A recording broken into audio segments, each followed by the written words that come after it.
Del Evangelio según San Juan. Dijo Jesús: de la misma manera que Moisés levantó en alto la serpiente en el desierto, también es necesario que el Hijo del Hombre sea levantado en alto, para que todos los que creen en Él tengan vida eterna. Sí, Dios amó tanto al mundo que entregó a su Hijo único, para que todo el que cree en Él no muera, sino que tenga vida eterna. Porque Dios no envió a su Hijo para juzgar al mundo, sino para que el mundo se salve por Él. El que cree en Él no es condenado. El que no cree ya está condenado, porque no ha creído en el nombre del Hijo único de Dios. En esto consiste el juicio. La luz vino al mundo y los hombres prefirieron las tinieblas a la luz, porque sus obras eran malas. Todo el que obra mal odia la luz y no se acerca a ella, por temor de que sus obras sean descubiertas. En cambio, el que obra conforme a la verdad se acerca a la luz, para que se ponga de manifiesto que sus obras han sido hechas en Dios. Palabra del Señor. Gloria a ti, Señor Jesús. Alégrate, ya llega tu salvación. Alégrate. Este cuarto domingo del tiempo de Cuaresma es conocido como el domingo Letare. Letare significa justamente alégrate y es la antífona de entrada que nos propone el misal romano. Alégrate, Jerusalén. Claro, estamos ya muy adentrados en el tiempo de la Cuaresma, en el desierto, y ya visualizamos por delante la salvación de Dios. Estamos ya más cerca de la celebración de la Pascua del Señor. Alegrémonos porque tenemos por delante la salvación de Dios. Sin embargo, este domingo, cuyas lecturas bíblicas son realmente tan ricas de sentido y lamento no poder intentar comentarlas todas, nos deja alguna inquietud acerca de qué haremos nosotros con la salvación que Dios nos ofrece. La Iglesia nos hace escuchar hoy un relato del libro de las Crónicas.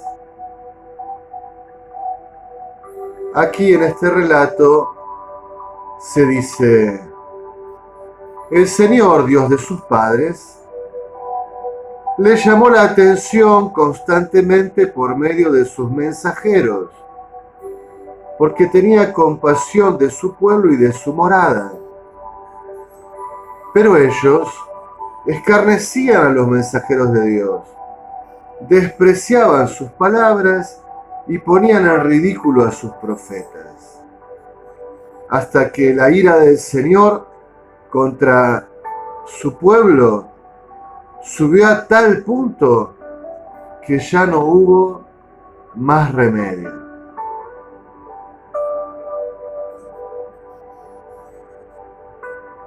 Tras de esto, el libro de las Crónicas cuenta el exilio en Babilonia, como los caldeos arrasaron con la ciudad, arrasaron con el templo y se fueron cautivos, desterrados. Y como después de largo tiempo, de muchos y muchos años, del exilio como un nuevo desierto, llegó el tiempo en que fueran liberados y pudiesen volver a la tierra. El salmo que nos ofrece hoy la liturgia es muy famoso. Junto a los ríos de Babilonia nos sentábamos a llorar, acordándonos de Sion. Y entonces el Salmo da cuenta de la experiencia de los desterrados, que lloran con nostalgia, con amargura lo que han perdido. La tierra, el templo, la casa, la alianza y a su propio Dios. Porque ahora están como abandonados de la mano de Dios en tierra extranjera. Pero se dan cuenta que esto es a causa de sus pecados. El Señor les había advertido, los había amonestado, exhortado, les había denunciado su pecado, su infidelidad, su ruptura de la alianza. Les había pedido la conversión, que volvieran a Él. Pero ellos, ofuscados en el pecado, pensando que no pasaría nada, que no tendría consecuencias, andar a sus anchas según sus propios deseos, alejarse de la ley de su Señor, no cumplir sus mandatos y sus preceptos. Ellos pensaban omnipotentemente, de un modo falso, claro, que podían seguir adelante sin consecuencias.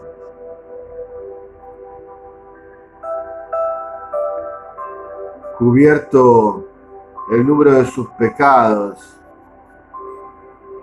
llegando a una plenitud escandalosa del mal en medio del pueblo, sobrevienen las consecuencias, el exilio, el destierro.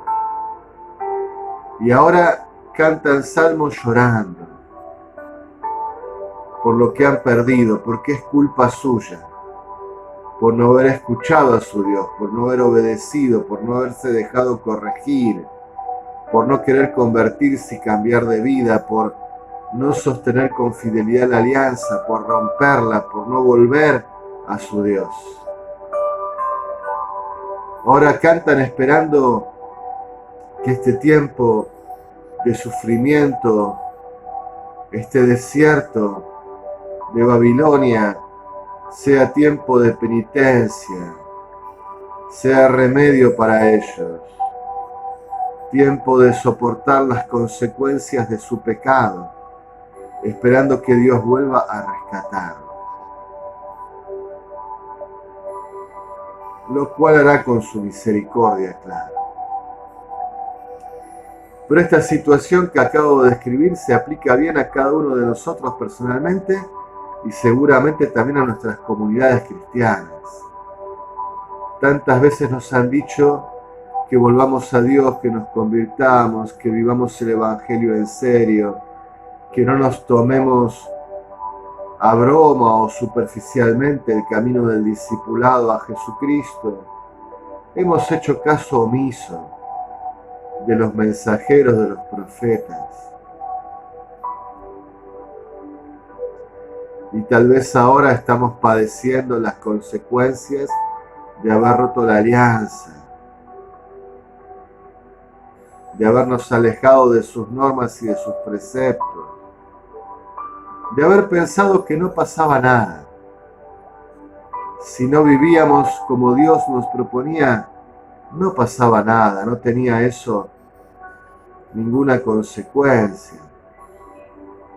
Y ahora quizás estemos llorando lo que hemos perdido por culpa nuestra, por obcecación, por rebeldía, por pertinacia en el pecado, por habernos entregado a la infidelidad.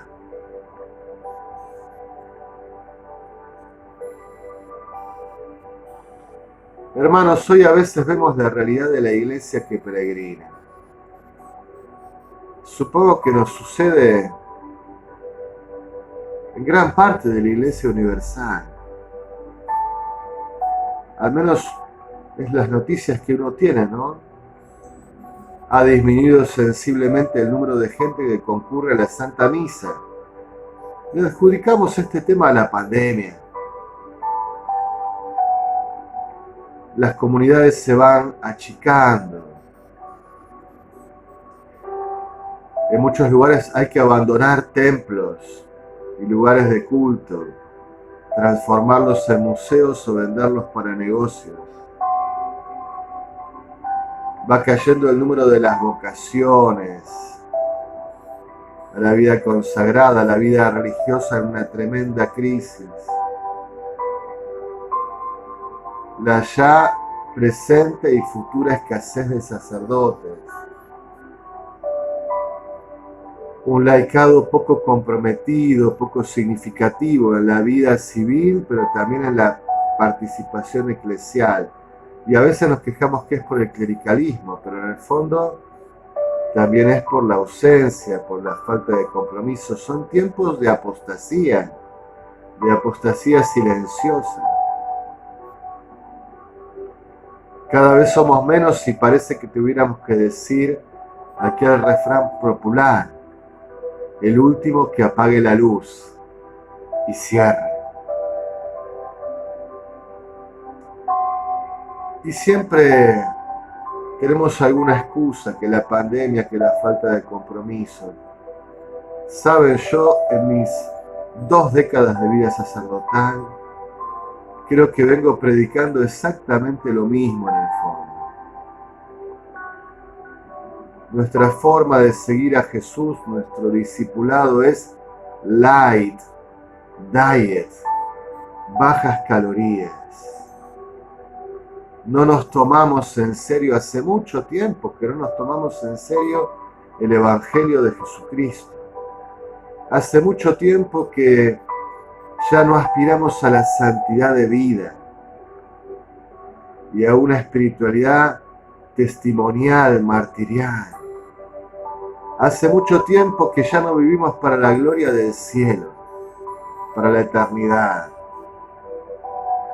Hace mucho tiempo que esta iglesia peregrina se ha confundido con el mundo, comercia con baratijas, con vidrios de colores.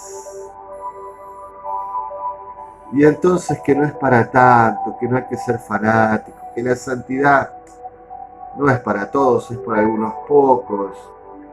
Uno va haciendo lo que puede, total, Dios siempre entiende, la salvación es automática, te salvás sí o sí.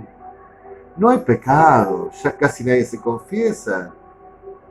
Sí, el pecado no existe, son errores, limitaciones, Dios es tan comprensivo. Nosotros somos tan buenos que todo lo hacemos por ignorancia. El mal en nosotros no existe. Y así vamos abandonando una vida seria del Evangelio. Y aquí estamos. A ver cómo recuperamos esto. Aquí estamos y a ver cómo recuperamos esto. Si alguien me preguntara, yo diría, bueno, vivir en serio el Evangelio. Tomarse en serio la oración personal, la oración profunda, cotidiana, sistemática, la ascesis, la mística. Volver a tomarse en serio la gracia de los sacramentos, la Eucaristía, la reconciliación. Vivir el matrimonio y el orden sagrado y la vida consagrada con fidelidad, con santidad de vida. Querer vivir en alianza con Dios, ajustarnos a sus normas, a sus preceptos, configurarnos a su voluntad, volver humildemente a Él, llevar una vida penitente en un clima de conversión permanente. Si no nos tomamos en serio a Dios y su Evangelio, esto no se recupera. Justamente el Evangelio de Juan nos dice que tanto amó Dios al mundo que le entregó a su Hijo, para que todos los que crean en Él tengan vida eterna. En un momento, este Evangelio dice, porque Dios no envió a su Hijo para juzgar al mundo, sino para que el mundo se salve por Él. Y yo creo que muchos se quedan con esta frase aislada del contexto y dicen, ya estamos todos salvados. Dios no mandó al Hijo a condenar, sino a salvar. No hay condenación. Todos nos salvamos en Jesucristo. El mundo, con todo lo que significa el mundo de hoy, está salvado por Dios. Pero, a ver, hagamos una lectura correcta. Sí, Dios amó tanto al mundo que entregó a su Hijo único, para que todo el que cree en Él no muera. Para no morir hay que creer, sino que tenga vida eterna, si cree en Jesucristo. El que cree en Él no es condenado, el que no cree ya está condenado.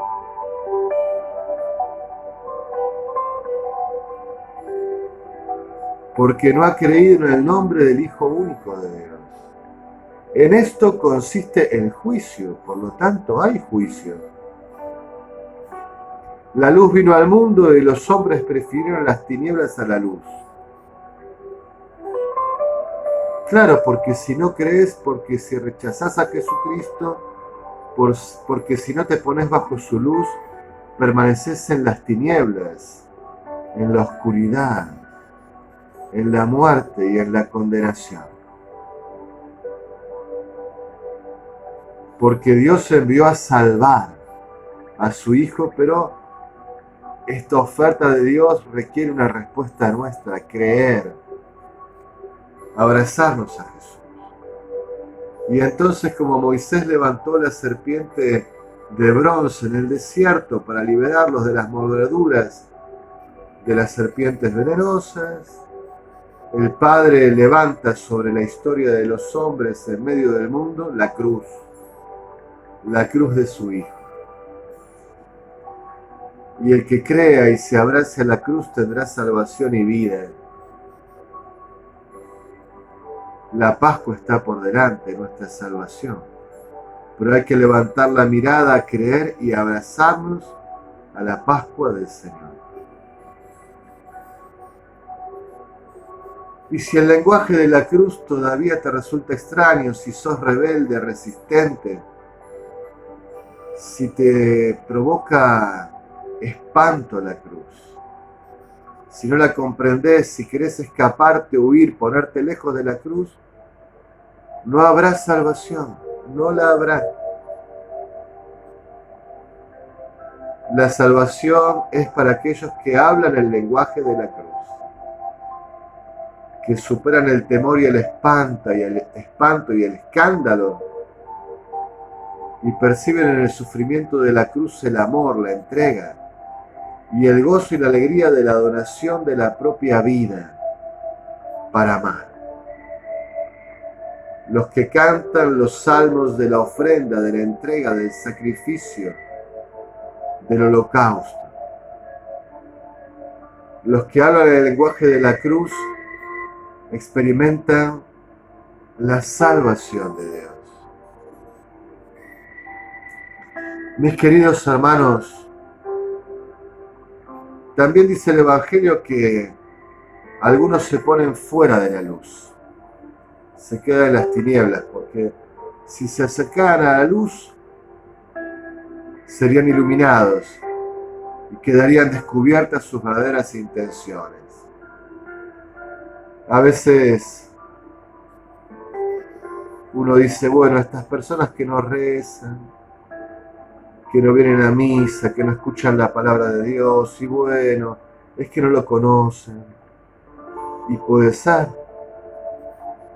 no les ha sido anunciado, al menos eficazmente, prudentemente, oportunamente. Bueno, no saben cómo hacerlo, nadie les ha enseñado, bueno, habrá que enseñarles. Pero otras veces tenemos que ser más realistas y menos ingenuos. No se acercan porque no son de Dios. ¿Para qué va a venir a la Santa Misa alguien que no quiere vivir en el sacrificio de la propia vida, en el clima de la ofrenda y del amor de Jesucristo?